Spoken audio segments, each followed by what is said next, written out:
여러분 잘 지내셨습니까? 네. 오늘은 제 이야기를 좀 드리려고 합니다. 먼저 우리가 시편 23편을 읽었는데요, 제가 히브리어로 한번 읽어드리려고 합니다. 감동이 없으세요? 네. 한번 못 들어보셨죠? 네, 그러실 줄 알았어요. 네. 시편 23편을 히브리어로 한번 읽어드릴 테니까, 이것이 하나님이 인간들에게 주신 언어라는 겁니다. 한글로 주셨다면 우리가 훨씬 더 가깝게, 더 쉽게 이해할 수 있을 텐데, 그런데 하나님은 히브리어라는 그 언어를 선택하셨습니다. 그래서 그 히브리어를 배우고 싶은 이 열정으로 제가 이스라엘을 가게 됐고요. 그래서 이제 그 결실로 여러분에게 히브리어로 시편 23편 1절부터 4절 그리고 6절까지를 제가 읽어드리겠습니다. 번역은 따로 필요 없겠죠. 여러분 다 아시니까. 네. 미즈모르 레 다비드 아도나이 로이 로 엑사르 비네오 데쉐 야르비제니 알메이 메누호트 예나할레니 납쉬 예쇼베 얀헤니 베마글레이 제덱 레마안 슈모 감키 엘렉 베게이 짤마벳 로 이라라 기 아타 임마디 시브테이카 우미샨테이카 햄마 예나하무니 아 토파 헤셋 이르데 푸니 콜 예메이 하야이 베샤브티 베베이트 아도나이 레오렉 야밈.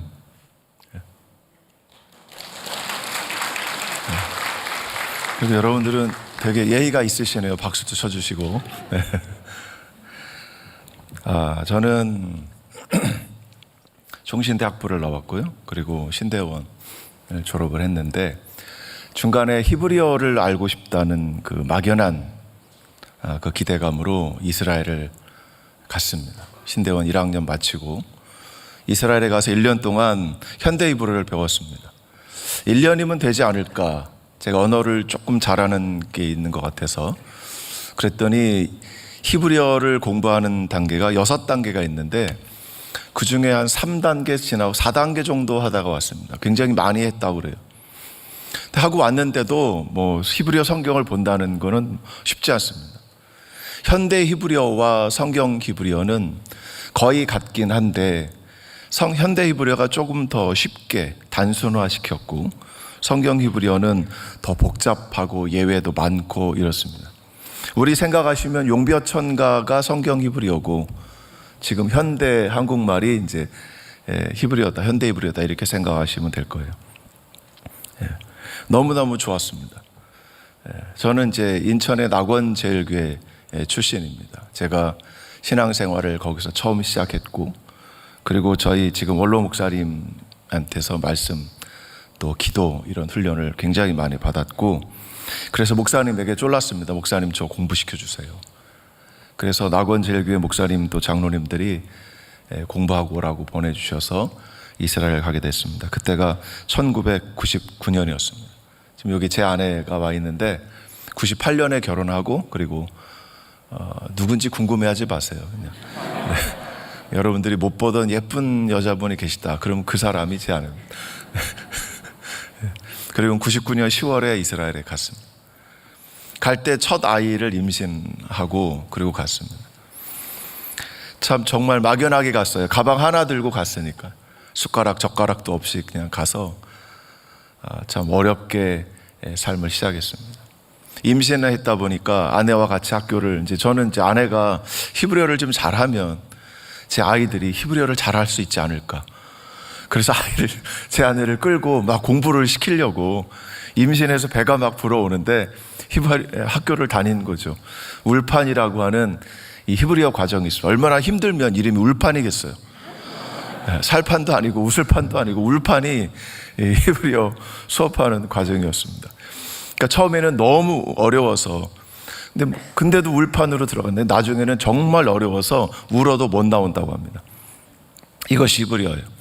히브리어 6단계를 끝나도 그래도 뭐 이 전화 통지서, 고지서 이런 걸 읽을 수가 없어요. 대부분이 아람어로 되어 있습니다. 현대 히브리어를 배우면 히브리어를 잘하면 될 것 같은데, 그러나 히브리어가 중간에 사라지면서 유대인들은 아람어를 사용하게 됩니다. 아라메익이라고 그래요. 아람어. 이 아람어는 아시리아에서 만든 언어예요. 그것을 받아들여서 이스라엘이 사용하다 보니까 현대 히브리어 안에도 아람어가 많이 들어와 있고, 그러다 보니 이 한자어를 배우는 그런 느낌입니다. 우리도 한자를 모르면 살아갈 수가 없잖아요. 그런 느낌이에요. 이스라엘에 갔습니다. 히브리어만 배우는 것이 아니고 이스라엘은 성경의 땅이잖아요. 어제 제가 사진 몇 장을 보여드렸는데, 저는 그 대부분 99% 이상의 지역을 제가 다 가봤습니다. 주변이 어떻게 생겼고, 땅이 어떻고, 높낮이가 어떻고, 동서남북이 어디인지를 다 알게 되는 거죠. 현장에서 수업을 하면 교수님이 오늘은 어디인데 어디 가볼까? 그럼 가는 거예요. 림나를 가고, 라기스를 가고, 티베리아스를 가고, 예루살렘을 가고, 실로암을 가고, 히스기야 터널을 지나가고, 현장이 바로 우리 옆에 있습니다. 여러분 부러우시죠? 네. 그러니까 그 현장에서 성경을 배우다 보니까 너무너무 좋은 거죠. 현장에 가서 성경을 읽고 여기가 바로 그곳이라는 거죠. 현장에서 배우기 때문에 성경을 속속들이 알게 됩니다. 고고학 발굴하는 현장도 탐사를 가서 이 괭이질도 하게 되고, 여러 가지로 많은 것을 배웠습니다.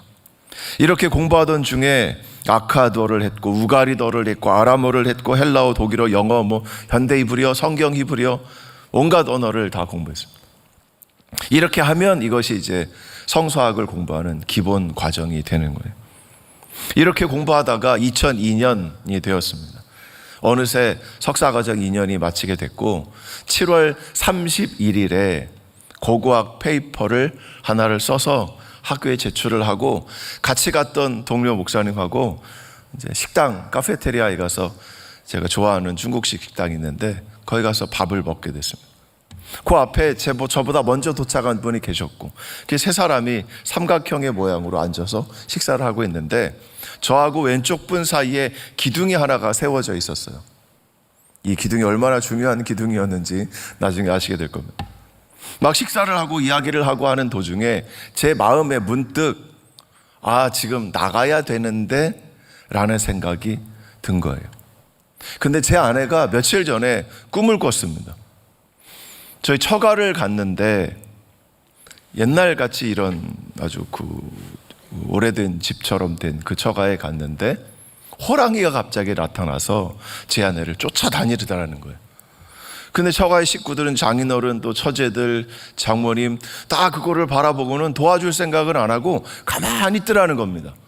결국 이 호랑이가 나타나가지고는 제 아내의 왼쪽 팔을 물었고, 그러다가 잠이 깬 거예요. 이거를 제 아내가 동료 사모님들한테 이야기를 했더니 태몽이라는 겁니다. 태몽 같지는 않잖아요.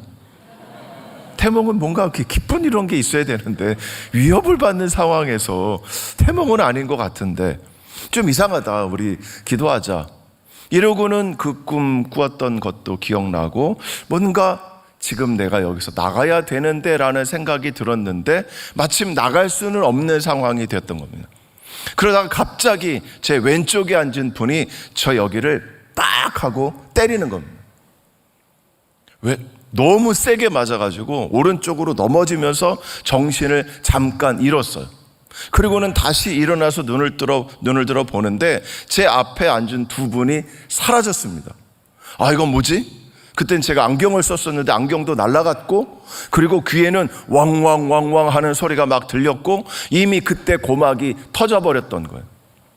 뻥 하는 소리도 듣지 못했습니다. 제 왼쪽 2m 정도 떨어진 곳에 누군가가, 나중에 알고 보니 실로암이라고 하는 그 지역에서 온 5인조 테러리스트가 그날을 기점으로 삼아서, 제가 원래는 저쪽 끝부분에, 저 표지 있는 부분에 제가 앉는데 그쪽에 미국에서 온 유대인들이 앉는 겁니다. 여러분, 매년 여름이 되면 약 1000명 정도의 유대인들이 현대 히브리어를 배우려고 이스라엘에 옵니다.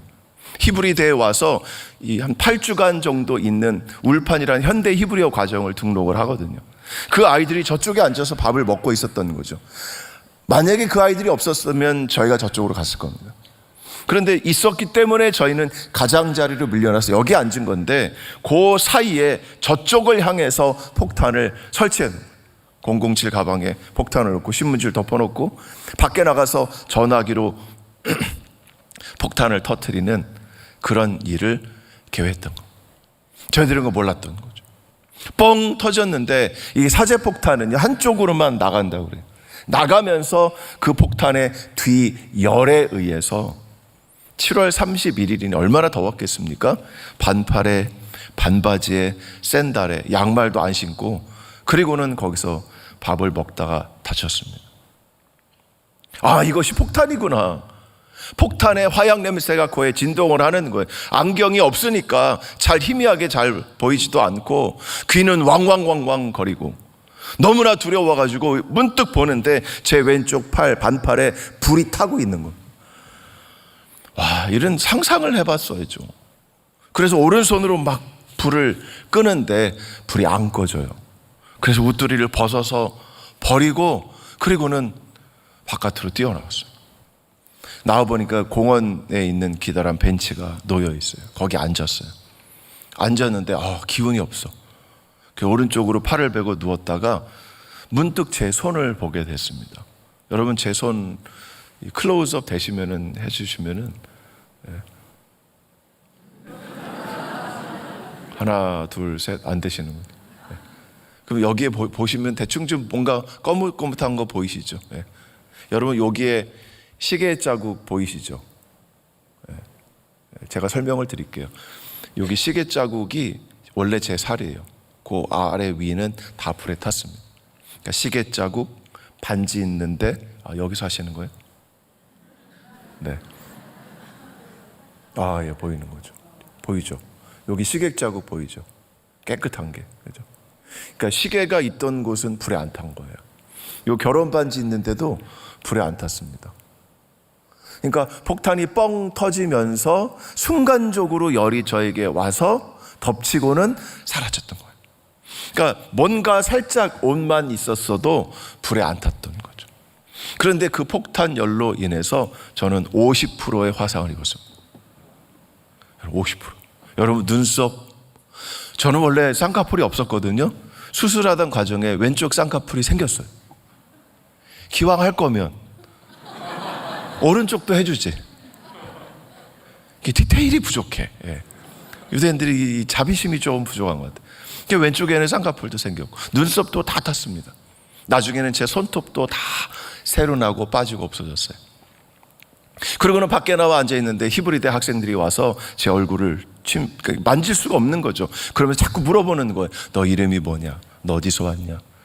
눈을 감으면 눈을 뜨라고 하고 자꾸 말을 시키는 겁니다. 그리고는 그 공원용 벤치를 들고 뛰는데 얼마나 빨리 이러면서 뛰니까 떨어져 죽는 줄 알았어요.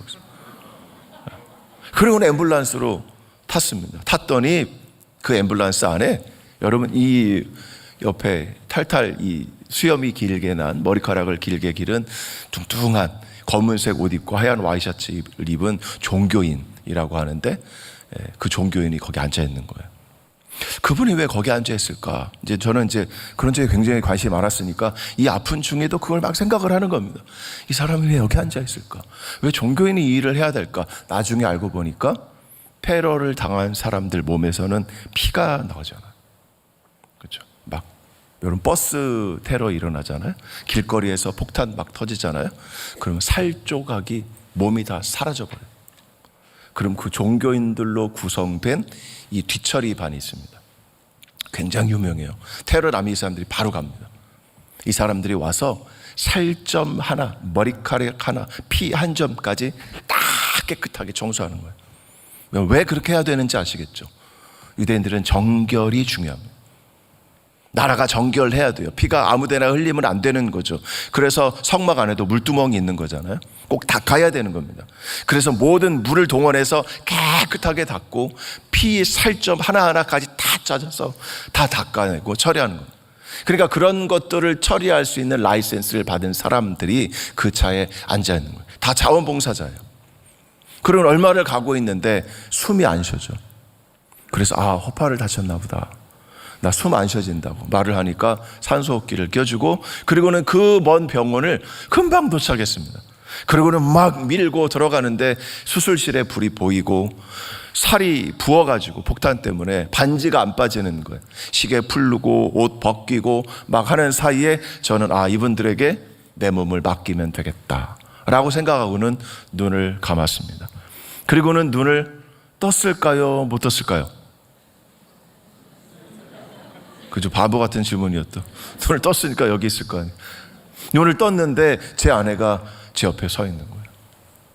제가 입을 열어서 물었습니다. 며칠 됐어? 물었는데 제 아내가 못 알아듣겠다는 거예요. 이 호흡을 위해서 목에 호흡기를 집어넣어서 하는 바람에 목이 부어가지고 쇠소리가 난대. 다시 물었습니다. 며칠 됐게? 그랬더니 제 아내가 하는 말이 26일 됐어, 이러는 거예요. 여러분, 나중에 제 후배가 저한테 와서 이러더라고요. 목사님 같이 그렇게 길게 의식을 잃은 상태로 있는 분은 나중에 깨면 둘 중에 하나랍니다. 천재 아니면 바보래요. 일부만 웃으시는데 일부는 무슨 말인지 모르시는 거죠. 천재 아니면 바보래요. 아직도 모르시는 거예요? 제가 바보 같진 않잖아. 천재 아니면 바보래요. 그래서 깨어나서는 제 아내 이야기를 듣기 시작했습니다. 오빠는 50%의 화상을 입었고 왼쪽 이쪽 겨드랑이에 30cm짜리의 식탁 나무가 깨져서 날라와 박혔고, 이것이 갈비뼈 2개를 부러뜨렸고, 여러분, 지금 생각을 해도 아찔해요. 이것이 조금만 각도를 틀었으면 제 심장을 쳤을 거 아니에요. 그런데 이것이 갈비뼈를 치면서 거기서 멈췄던 거죠. 왼쪽 팔은 화상이 너무 심해서 잃어버릴 뻔했고, 나중에 이 다른 수술로 인해서 이 마취과 의사를 만나는데 저를 만나더니 갑자기 여기서 무슨 심줄을 꺼내서 여기다 연결하고 이런 얘기를 막 꺼내는 거예요. 이게 무슨 얘기냐고 물어봤더니 넌 왼쪽 팔 잃어버릴 뻔했어. 그래서 그 심줄로 연결하는 이런 수술 이야기를 굉장히 많이 했다는 겁니다. 그래서 왼쪽 팔이 굉장히 많이 제가 화상을 입었습니다. 제 몸이 상처가, 그리고 배 쪽에는 3조각 파편이 들어가서 배를 열고, 그리고는 장 일부를 제거하고, 그리고는 닫았다는 거예요. 여러분, 26일 만에 깨어나니까요, 제 배 수술을 왜 했는지를 모르겠어요. 저하고 상의를 하지 않았잖아. 수술한다고 하면 말을 하고 저에게 설명을 해줘야 되는데, 일어나 보니까 온몸이 다 붕대로 감겨 있었고요, 제가 움직일 수 있는 거라고는 발가락밖에 없는 거예요. 그리고는 매일같이 아침 10시만 되면 드레싱을 한다고 간호사들이 수명이 한 4-5명이 달려와서는 그 몸에 붙어있는 모든 꺼지를 다 벗겨냅니다. 그런데 그것이 얼마나 아픈지 몰라요. 왜냐하면 이 피부 이식을 다 했잖아요. 수술을 6번을 받았습니다. 피부를 붙였잖아요. 그 붙인 곳에다가 기름을 바르고, 그리고는 꺼지를 감아내고, 다음날 아침에 꺼지를 다시 벗겨내는데 이 꺼지가 그 기름과 제 살과 붙어버린 거예요. 그거를 뜯어내니까 완전 면도날로 제 다리를 긁어내는 것 같이 아파요. 그리고는 저에게 몰핀 주사를 주는 거예요. 그러면은 고통은 다 당하고, 그리고 나면 제가 잠을 자는 거예요. 사람이 생각을 하지 않습니까? 생각을 하면서 제가 간호사한테 말했습니다. 내가 보니 이 드레싱을 여러분, 침대에 누워서 할 일이 없잖아요. 어떻게 하면 내가 안 아파야 할까를 연구를 하는 거죠. 내가 보니 드레싱하는 시간이 1시간쯤 걸리는데, 당신이 드레싱하고 이 마취가 드는 시간이 1시간쯤 걸리는데, 당신이 1시간 먼저 와서 나에게 몰핀을 주면 나는 잘 것이고 당신들은 편하게 할 것이고, 그렇지 않냐? 제가 히브리어로 설득을 했습니다. 알았어. 그 다음 날 오면 또 그대로 하는 거예요. 이 사람들이 답답합니다. 그래서는 이렇게 일주일이 지나갔습니다. 하루는 간호사가 오더니 저를, 침대에 누워있던 저를 이렇게 90도로 앉히는 거예요. 너는 이제부터는 내려가야 하니까 앉아야 한다는 겁니다. 여러분, 26일 동안 그 침대에 앉아 있으면요, 모든 근육이 다 풀어집니다. 다리가 앙상하게 됐고, 팔도 앙상하게 됐고, 매일 3,000kcal 음식물을 저에게 먹였대요. 먹이면 뭐합니까? 설사약 나서 다 빼내는데. 그러니까 몸은 앙상해지고 온 몸은 다 엉망이 됐던 거죠. 그러니까 제가 이제 내려가야 하는데, 너도 재활도 받아야 하기 때문에 이제는 몸을 세워야 한다는 겁니다. 몸을 세우는 순간에 어지럽기 시작합니다. 26일 동안 고착되어 있던 달팽이관이 이제는 앉아지니까 이게 힘들어지는 거죠. 나 너무너무 어렵다. 그러니까 각도를 45도 정도로 눕혀주고, 그리고는 갑자기 와서 하라 그래요. 했더니 제 입에다가 뭔가를 넣어주는데, 이게 뭐냐 그랬더니, 너는 지난 26일 동안 몰피를 너무 많이 맞아서 그걸 빼내야 된대요. 그리고 나서는 입에서 허연 물이 막 꾸역꾸역 쏟아져 나오는데 그걸 빼내야 된다고 합니다. 그리고는 의사와 간호사들이 싸우기 시작했습니다. 얘를 내려보내야 한다. 간호사들은 내려갈 수가 없다. 그 광경을 제 앞에서 싸우는 거예요. 누가 이겼는지 아십니까? 간호사가 이겼어요. 이스라엘이 이런 사회예요. 얘 내려가면 아래 간호사들이 감당할 수가 없다. 하루나 이틀 정도 더 기다려야 한다. 그래, 알았어. 이틀 뒤에 내려갔습니다. 저는 제 힘으로 할 수 있는 것이 아무것도 없었습니다. 마치 태어난 어린 아이처럼 제 힘으로 화장실도 갈 수가 없었어요. 좋은 게 있더라고요. 의자인데 바퀴가 달렸는데 위에 변기 모양으로 있어요. 저를 어떻게든 끌어서 거기다 앉히면 그것이 그대로 가서 화장실이 돼버리는 거예요. 갔는데 대변을 누고 싶은데 이것이 안 나와요. 왜 안 나오는가 생각해 보니까 힘이 없어. 밀어낼 수 있는 힘이 없어요. 그래서 늘 고민을 하다가 의사에게 말했습니다. 나 화장실 보기 너무 힘들다. 그랬더니 의사가 하는 말이, 왜 진작 말하지 그랬어? 그래서 말하니까 이 달콤한 시럽을 줍니다. 이걸 먹고 나니까 너무너무 쉽게 배설이 되는 거예요. 그러고 나서는 저에게 이제는 물리치료를 받아야 한다고 합니다. 여러분, 이 손이 구부러지질 않아요. 왜냐하면 왜 그런가 봤더니 제가 50% 화상을 입었잖아요. 화상 입은 자리가 2도에서 3도니까 거기를 피부로 덮어야 한답니다. 제 넓적다리, 그리고 제 배, 그리고 제 등허리, 불에 타지 않은 곳의 피부를 다 떼어내는데, 제 등허리는요, 떼어낸 피부가 옆에 피부하고 약간 1mm 정도 층해집니다.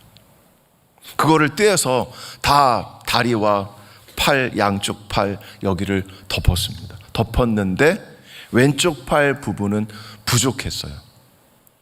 그래서 이 이스라엘에도 스킨뱅크가 있습니다. 스킨뱅크에서 유대인의 피부를 가져다가 왼쪽 팔을 덮었습니다. 그런데 이것이 잘 맞지가 않았어요. 그때 잘 맞았으면 저는, 여러분 놀라지 마십시오, 저는 혈과 육으로 유대인이 될 뻔했어요.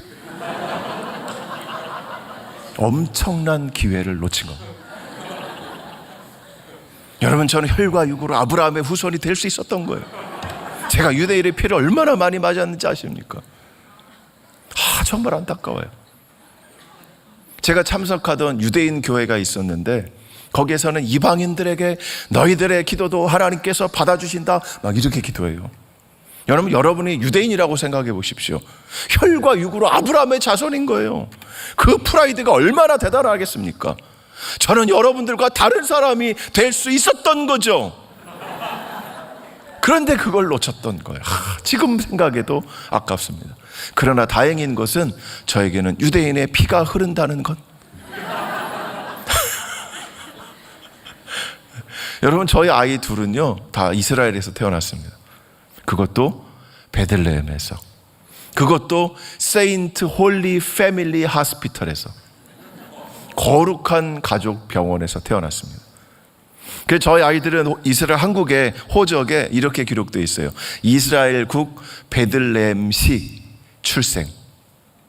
여러분, 예수님하고 고향이 같아요. 보통 아이들이 아닙니다. 우리는 그런 거 잘 따지잖아요. 혈연, 지연, 학연. 굉장히 중요한 사회가 한국인데 그 아이들이 하늘나라에 가면 예수님하고 동향이 되는 거죠. 여러분, 교회에서 동향만 돼도 얼마나 반갑습니까? 그죠? 그리고는 이제 피부 이식을 했는데 이 피부가 깨끗한 피부인 거죠. 그러다 보니까 손이 쭈글쭈글 하잖아요, 지금은. 그 당시에 손을 보니 다리미로 다린 것처럼 깨끗해요. 그래서 그때는 봤더니, 어우, 정말 깨끗하네.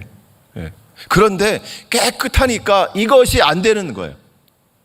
주름이 있어야 주먹이 쥐어지는 겁니다.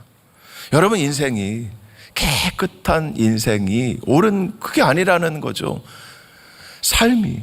여러분, 사진 찍어도 그렇잖아요. 사진 작가가 저희 교회에 이스라엘의 교회에 왔었는데 하늘이 파란 구름이 떠 있으니까 사진 찍으러 안 나가요. 왜 안 나갑니까? 그랬더니 파란 하늘을 왜 찍습니까? 그럼 뭐가 있어야 찍습니까? 구름이 있어야 찍죠. 구름이 가려줘야 하늘이 예쁜 겁니다. 이런 거예요. 여러분, 우리 인생에 멋있는 것이 고난이 있어야 멋있는 거예요. 믿으십니까? 여러분, 그래서 고난의 삶이 여러분에게 있기를 예수님의 이름으로 축복합니다. 또 이건 또 아닌 거죠. 어쨌든 손은 주름이 있어야 이게 쥐어지는 겁니다. 그래서 이제 물리치료를 가면 손을 구부립니다. 손가락 하나를 구부리고 이거를 고무줄로 묶어요. 또 하나를 구부리고 고무줄로 묶고 10손가락을 구부려서 고무줄로 묶고 나면 10분 정도 지나면 이 손톱 있는 곳이 새카맣게 죽습니다. 왜냐하면 피가 안 통하니까. 그러면 조금 풀어주고 또 다시 묶어주고 이렇게 1시간을 10손가락을 놓고 치료를 받아요. 얼마나 아프겠습니까? 피가 터져요. 그래도 해야 된다는 거예요. 너무 아파하니까 진통제 먹고 오라는 겁니다. 여러분, 제 왼쪽 팔은 깨끗하게 펴지지 않습니다. 온 팔을 다 피부를 붙였어요. 여러분, 제가 벌거벗으면 장난 아닙니다. 뭐 검고 붉고 허옇고 여러 가지 색깔이 아주 총천연색으로 있어요. 왼쪽 팔을 이렇게 구부릴 수가 없는 겁니다. 원래는 손이 여기를 닿아야 되거든요. 여러분, 혹시 이거 안 되시는 분 계시나 한번 해보세요. 엄지손가락과 새끼손가락이 이렇게 만나야 돼요. 이거 안 되시는 분 계세요? 네, 제가 이 간증하러 다니면서 이거 안 되시는 분을 충주 근처에 있는 한 순복음 교회 성가대 지휘자 부인이 이게 안 되는 걸 발견했습니다. 이게 안 되면 따라해 보세요. 나는 원숭이다. 이게 안 되면 원숭이래요. 사람만 이거 된답니다. 그래서 꽉 잡을 수가 있다는. 원숭이는 이렇게밖에 못 잡잖아요. 그러니까 사람은 태어날 때부터 이걸 잡고 태어나는 거죠. 2004년에 저희 아들이 태어났는데 태어날 때 제가 주먹을 봤어요. 이 아이는 주먹을 쥐고 나올까? 아빠는 다쳐서 이 주먹을 쥐는데 이렇게 어려웠는데 아이가 태어나는데 주먹을 꽉 쥐고 태어나는 거예요. 아이고, 다행이구나. 이것이 안 주어져서 여러분, 이것만 거의 1년 동안 물리치료를 받았습니다. 치료할 때는 되는데 병실에 돌아와서 1시간 잠을 자고 일어나면 이것이 또 안 주어지는 거예요. 그러다가 시간이 지났고 그러다가 제 손등에 이제 화상을 당한 사람들의 고통인 열이 찾아오기 시작했습니다. 밤이 되면 이 손등이 화닥화닥 하는 거예요. 정말 미칠 정도로 아파요. 정말 괴롭습니다. 얼마나 화닥거리는지 참을 수가 없어요. 밤에 잠을 잘 수가 없어요. 제 아내는 옆에 누워있고 계속해서 깹니다. 제 아내 이름이 한나인데, 한나야, 물수건 좀 덮어줘. 덮어주면 조금 시원하다가 다시 또 너무 차가워져요. 그래서 치워버리고 좀 지나면 또 화닥화닥거리고 일주일이 지났는데 정말 미쳐버리겠는 거예요. 아침에 의사가 와서 의사한테 말했습니다. 나 너무너무 힘들다. 눈물이 줄줄줄줄 흘러요. 나 도대체 살 수가 없다. 어떻게 좀 해달라. 그래, 알았어. 내가 정신과 의사 보내줄게. 물리치료를 하고 왔는데 정신과 의사가 제 앞에 앉아있는 겁니다. 그러니 그 사람이 샬롬, 샬롬. 너 종교가 뭐냐? I'm a Christian. 나 기독교인이야. 그랬더니 그 사람이 대뜸 시편 23편 1절을 읽는 겁니다. 여호와는 나의 목자시니 The Lord is my shepherd. 주님이 나의 목자야. 너 이거 믿어? 여러분, 유대인에게 제가 시편 23편 1절을 듣고 위로를 받았습니다. 알아. 나 목사야. 내가 이것으로 성도들에게 신방을 가고 그들을 위로하고 그들을 위해 기도해주고 그렇게 살았어. 근데 아파. 여러분, 아프죠? 주님이 나의 목자이신 거 알죠? 여러분, 누구보다 더 잘 알죠? 그런데 나의 현실의 삶은 아파요. 아파서 잠을 못 자겠어요. 미치겠어요. 그랬더니 그 의사가 하는 말이, 그래, 그럼 내 약을 줄게. 신경안정제를 준다는 말이, 일주일을 먹으면 괜찮아질 거야 라는 거. 제가 물리치료를 받을 때 너무 아파서 간호사에게 막 투정을 부리면 그 간호사가 하는 말이 이렇게 말합니다. 너 살아서 아픈 거야. 너 26일 동안 병원에 누워있을 때 우리가 무슨 짓을 해도 너 아프단 말 안 했어. 너 살아서 아픈 거야. 여러분, 살아있으니까 아픈 거죠. 네. 물리치료를 받으며 돌아다니다가 이제는 어느 순간에 제가 웃게 되는 거예요. 그래서 왜 웃게 되었을까요? 하나님이 나를 지켜주셨구나. 그 폭탄 속에서도 나를 지켜주셨구나. 그리고 두 번째는요, 내가 할 수 있는 일이 없구나. 그쵸? 다쳐가지고 손가락도 구부리지 못하니까 할 수 있는 일이 아무것도 없어요. 글을 쓸 수도 없고 그냥 하루하루 살아가는 것밖에 없어요. 그러다 보니 그 당시에 나를 지키신 하나님, 지금도 그 하나님께서 나를 지키신다는 이 믿음이 어느샌가 제 마음에 싹 들어오는 거예요. 여러분, 하나님이 살아계신지 모르겠습니까? 그럼 우리가 살다 보면 하나님께서 나와 함께 하셨구나라는 것이 어느샌가는 느껴지잖아요. 고난이 다가올 때 어느샌가 문득 내가 살아온 길을 되돌아보면 지금까지 하나님이 나를 인도하셨구나라는 것이 드는 순간에 여러분, 위로를 받는 줄 믿습니다. 그래서 우리는 하나님 살아계신 거 아는 거잖아요. 그러다 보니 제가 웃게 되는 겁니다. 막 웃으면서 물리치료를 바로 돌아다녔습니다. 거기는요, 점심도 줘요. 이제 퇴원한 다음이에요. 점심도 줍니다. 세우야, 와서 밥 먹고 가. 손을 덜덜덜덜 떠는 이 백발의 할머니가 저에게 점심을 주는 겁니다. 막 이 국에서 국물이 막 넘쳐요. 덜덜덜덜 떨어가지고. 이분도 자원봉사로 온 거예요. 뭐라고 못해요. 닭다리 먹고 가. 이렇게 닭다리 줍니다. 너무 잘 웃고 다니니까 그곳에 있는 정신과 의사가 일주일에 한 번씩 면담을 하는데, 제가 웃고 다니는 걸 보더니 쟤 수상하다. 너네 세워, 이리 와봐. 너 오늘 면담 좀 해야 되겠어. 내가 지금까지 근 30년을 여기서 테러로 다친 사람을 상담을 하고 있는데 너같이 웃는 사람은 처음 봤어. 너 왜 웃어? 라고 묻는 겁니다. 그래서 간증을 하게 됐습니다. 내가 하나님 믿는 사람이고 예수를 믿는 사람인데 하나님께서 나를 지켜주신다고 하는 것이 믿어지게 되었을 때 나는 웃게 되었다라는 겁니다. 막 받아 적는 거예요. 여러분, 하나님이 우리와 함께 하시는 줄 믿습니다. 하나님은 어느 순간에도 우리를 떠나지 아니하시고 우리를 지키시는 줄 믿습니다. 여러분, 오늘 시편 23편을 보면 여호와는 나의 목자시니 내가 부족함이 없다라고 노래하고 있습니다. 하나님이 나의 목자이십니다. 이거는 누구나 다 아는 사실이죠. 그런데 그 후반부인 내게 부족함이 없다라고 하는 이 문장이 저는 걸렸습니다. 저에게는 이해가 되지 않았어요.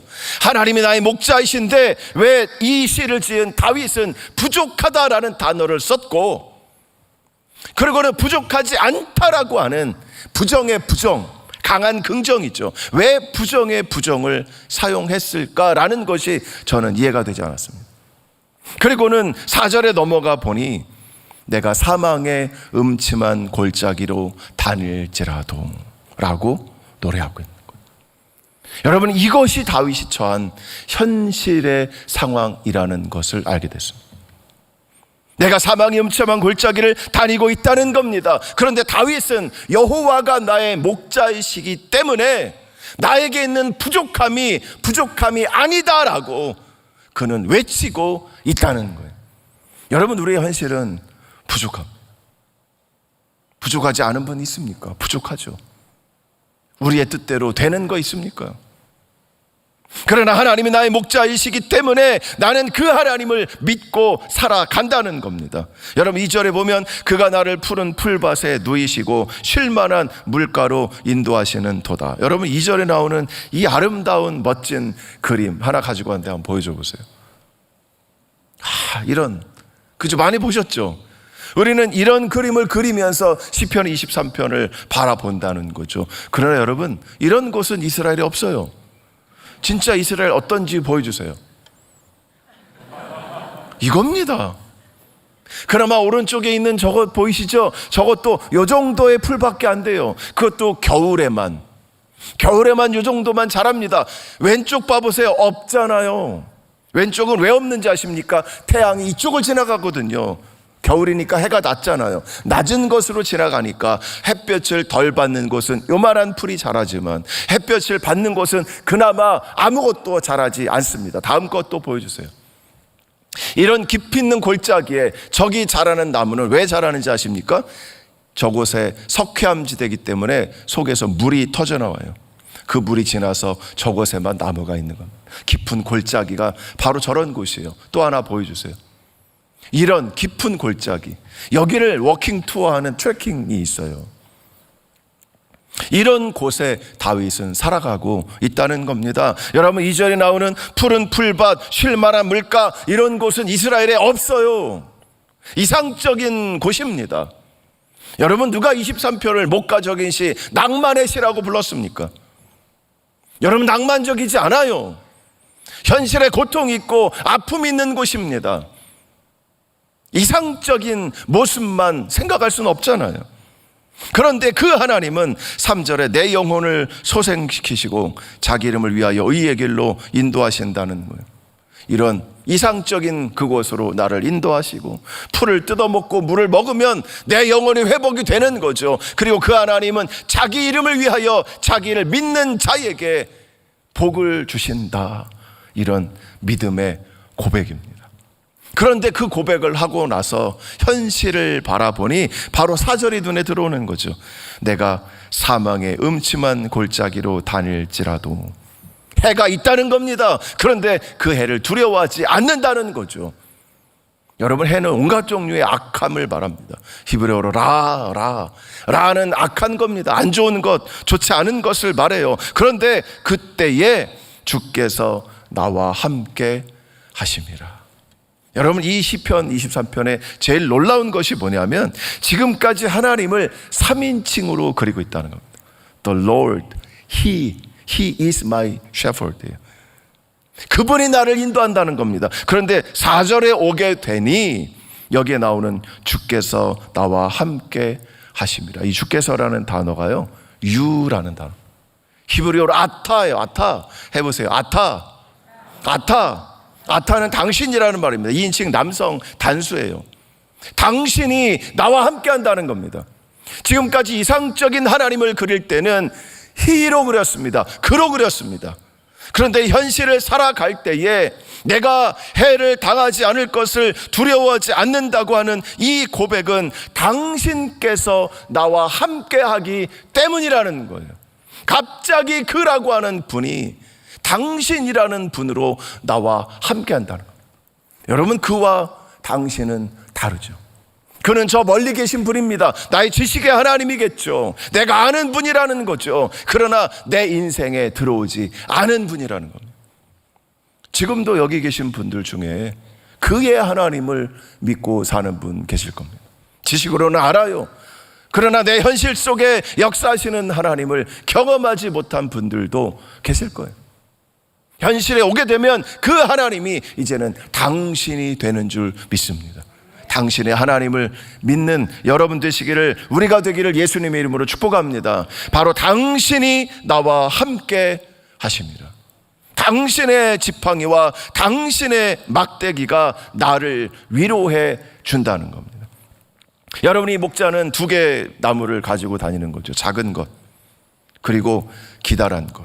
이 작은 것은 레위기 27장에 보면 11조를 드릴 때에 주인이 지팡이를 이렇게 내밀면 양들이 지나가는, 10번째를 딱 셀 때 등장하는 쉐벳이라고 하는, 이건 통치자의 권위를 상징하는 나무입니다. 두 번째 등장하는 막대기는 미슈에넷이라고 해서 기대는 거예요. 히브리어를 그대로 의미를 번역을 해드리면 기대는 데 사용하는 것, 그것이 끝이 구부러져 있고 그것으로 양들이 잘못된 길을 가면 목을 걸어서 잡아 다니는 거죠. 여러분, 여기서 돌발 퀴즈 하나를 드리겠습니다. 오늘 이 시편 23편 4절에 등장하는 양과 목자의 위치 관계를 한번 여러분에게 여쭙겠습니다. 자, 1번, 양이 앞에 가고 목자가 뒤를 따라간다.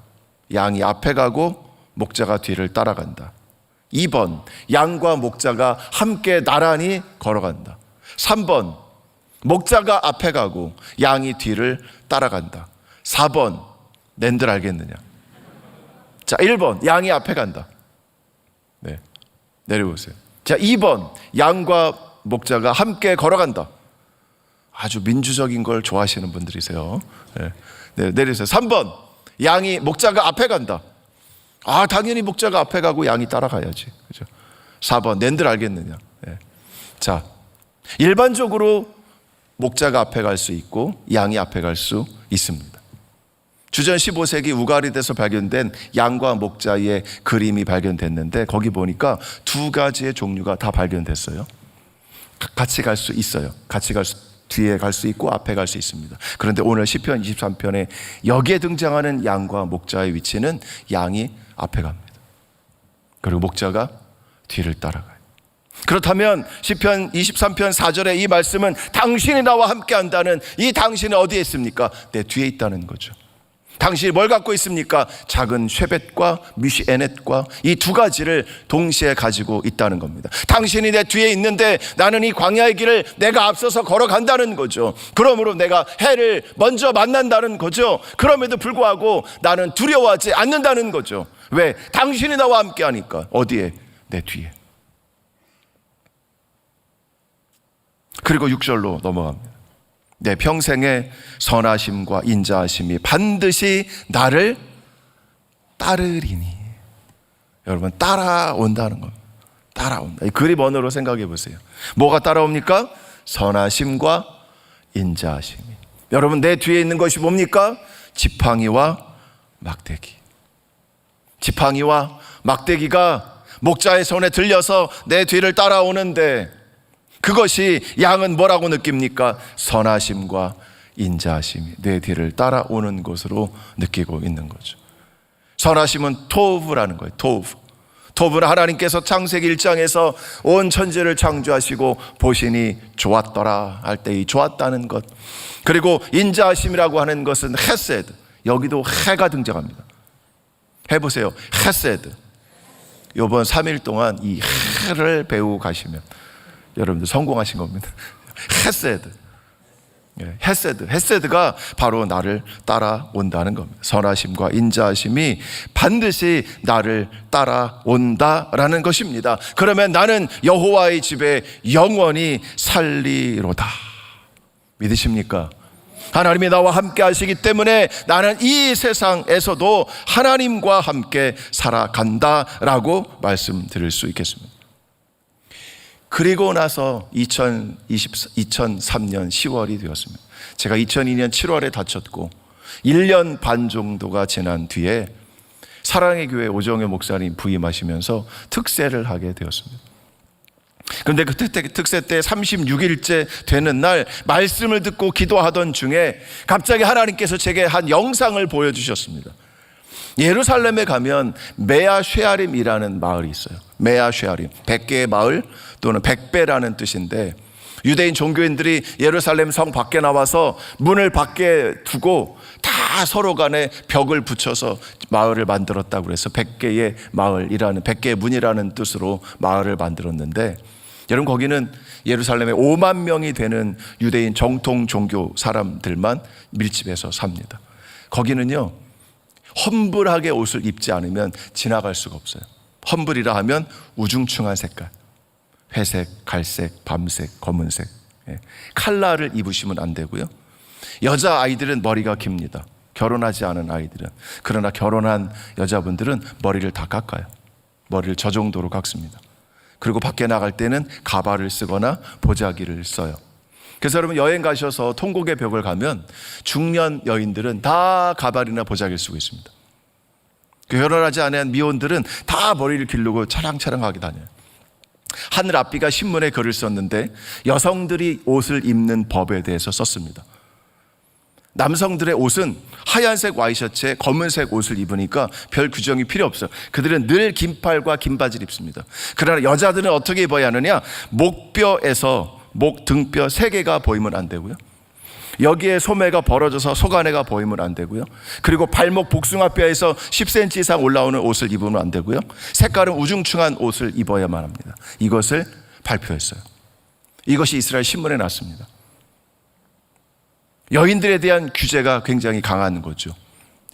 그런 마을이 있습니다. 거기는 외국인들도 험불하게 입어야 하고요. 여러분들 나시 이런 거 입고 여인들이 반바지 입고 들어가면 틀림없이 와서 침 뱉습니다. 여러분 그 사람들은 침을 뱉어요. 너무 이상하지 않아요? 침을 뱉어요. 그리고 돌을 던져요. 하루는 미국에서 오신 목사님들이 여행을 하시다가 금요일 날 사해 쪽을 내려갔다가 금요일 오후에 올라왔어요. 오후 늦게. 여러분 금요일 오후 늦게 되면 이스라엘은 안식일에 들어갑니다. 안식일이라고 하는 것은 모든 통제가 다 이루어진다는 거고요. 사람들이 나오지 않는다는 거고 대중교통도 사라진다는 거고 모든 가게가 다 문을 닫는다는 거예요. 안식일이 시작되니까 약간 어두컴컴할 때 예루살렘으로 딱 올라왔는데 그분들이 어떤 말을 했는가 하면 휴거됐나? 라는 말을 했어요. 여러분 휴거된 느낌 아시죠? 갑자기 교회 왔는데 아무도 없어. 다 휴거됐나? 그럼 나는 뭐지? 이런 이 버려짐, 그죠? 이런 느낌을 그분들이 받은 거예요. 그리고 내비게이션을 따라서 들어가는데 이 메아 시아림을 지나가는 겁니다. 조금 설교가 길어져도 괜찮죠. 거기를 좀 지나가는 거예요. 이 내비게이션이 메아 시아림이라는 마을을 지나가도록 길을 안내하는 겁니다. 그 내비게이션은 안식일용이 아니었던 거죠. 가니까 바리케이트로 다 막혀 있습니다. 그래서 이분들이 내려서 왜 바리케이트로 막았지? 하고는 바리케이트를 치우고, 막은 이유가 있을 텐데 치우고 거기를 밀고 들어간 거예요. 그랬더니 그 검은 옷 입은 수많은 사람들이 통곡의 벽으로 가서 기도하려고 걸어 나오는 겁니다. 여러분 이분들의 그 눈초리를 여러분 아시겠습니까? 예수님 당시에 이 예수님의 제자들이 밀밭 사이를 지나다가 훑어서 먹었다고 죽음을 당할 뻔했죠. 안식일 날 38년 된 병자가 일어나서 자리를 들고 걸어가다가 죽음을 당할 뻔했죠. 안식일 날 해서는 안 된 짓들을 이분들이 하고 있는 겁니다. 왜 여기를 차를 타고 지나가는 거죠? 안식일에는 창조 행위와 파괴 행위를 하면 안 되는데. 그런 엄격한 마을이 그곳인데 하나님이 저에게 보여주신 이 환상이 뭐냐면 거기를 한국 청년들이 깃발을 흔들고 가스펠을 부르면서 거기를 시가행진을 하는 거예요. 여러분 이것은 있을 수 없는 일이죠. 그러나 하나님이 그 그림을 보여주시면서 네가 해라 하시는 거예요. 아멘. 와, 그때 하나님 저를 이렇게 많이 다치게 하셔놓고서 제가 어떻게 그 일을 감당하라고 하십니까? 하나님 조금 다치게 하시던지. 너무 많이 다쳐서 제가 그 일을 어떻게 감당하겠습니까? 여러분 제가 다쳤을 때 나이가 33살이었습니다. 제 아이는 2살이었고요. 33살에 여러분 50% 화상에 갈비뼈 2개, 배 파편 박히고 제거하고 고막 다 날아가고 손가락 쥐어지지 않고 1시간도 못 서 있어요. 10분도 못 서 있어요. 다리가 저려서. 소변을 보러 가면 서 있을 수가 없어요. 다리가 저려서.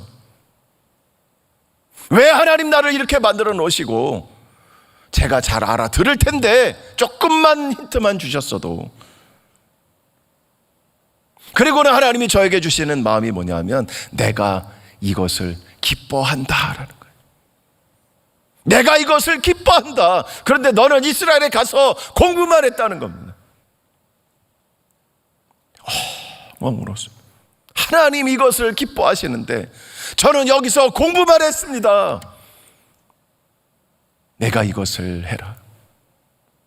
하나님, 제가 이를 어떻게 감당하겠습니까? 두 손을 들고 막 기도하다가, 그럼 하나님 도와주십시오. 제가 이 일을 감당하도록 도와주십시오. 그러면 이곳에서 살아가겠습니다. 그래서 그때부터 계속해서 이스라엘에 살게 됐습니다. 저는 이 2년, 3년이 끝나고 나서 미국에 가서 프린스턴 가서 성사 박사과정을 하고 총신의 교수로 오고 싶었어요. 이것이 제가 그리는 저의 인생이었습니다. 그러나 하나님은 그것을 원치 않으셨습니다. 그래서 2003년부터 재작년까지 2021년까지 22년의 인생을 이스라엘에서 살았습니다. 그 받기 어렵다는 영주권도 받았고요. 그러나 하나님께서 이제 때가 됐는지 저를 한국으로 부르셨습니다. 저를 보내주셨던 그 낙원제일교회, 저의 모교회였던 그 교회의 담임 목사로 오게 된 거예요. 하나님 앞에 감사의 박수 드리겠습니다. 네. 이스라엘에 살면서 정말 이 박사과정의 공부를 해야 되느냐, 영주권을 받는 일이 쉽지 않았습니다. 5년을 넘게 싸웠어요. 안 줍니다. 테러 희생자라고 해도 안 줍니다. 변호사를 사고 결국은 제가 이스라엘 텔레비전 뉴스에 나갔어요. 텔레비전 뉴스에 2분 40초 나갔어요. 나가서 저희 딸이 이렇게 고백했습니다. 나는 이스라엘에서 태어났는데, 나는 한국에 친구도 없는데, 내 모든 인생은 다 이스라엘에서 살아야 되는데 나를 왜 나가라고 하십니까? 눈물 툭 흘렸습니다. 그 내무부 비자국의 제너럴 매니저가 연락이 왔어요. 들어와라. 그래서 영주권을 받았고 그렇게 해서 살게 됐습니다. 여러분, 아픔과 고난 중에 있을 때에 하나님이 저에게 주신 말씀 3가지만 더 나누고 마치도록 하겠습니다. 내가 이제 어떻게 살아야 하느냐. 여러분, 하나님이 저에게 그 영상을 보여주셨잖아요. 그 영상을 보여주시지 않았다면 저는 이스라엘에 남지 않았을 겁니다. 저의 가족들도 남으라고 할 생각 없었을 겁니다. 들어오라고 했습니다. 그 테러가 많은 그 땅에 왜 살고 있느냐는 거죠. 여러분, 열왕기상 17장을 보면 엘리야가 바알 선지자들과 전쟁하는 장면이 있습니다. 엘리야가 이겼습니다. 그런데 이세벨이 그를 찾는다는 말을 듣고 그가 도망갔습니다. 호렙산으로 갔습니다. 거기에 있는 한 동굴로 들어갔습니다. 여러분, 동굴로 들어갔다는 건 뭡니까? 나 이제 선지자 안 하겠다는 거죠. 밖에 지진이 나고 소리가 나고 불이 나도 밖에 나와 보지도 않습니다. 그런데 미세한 음성이 들리기 시작했습니다.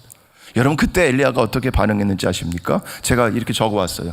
그때 그는 그 소리를 듣고 겉옷으로 얼굴을 가리고 나가서 굴 입구에 섰습니다. 밖으로 나간 것도 아니고 입구에 나가서 가만히 서서 그 밖을 내다본 거죠. 그때 하나님은 내가 어찌하여 여기 있느냐 말씀하시면서 그에게 사명을 주셨습니다.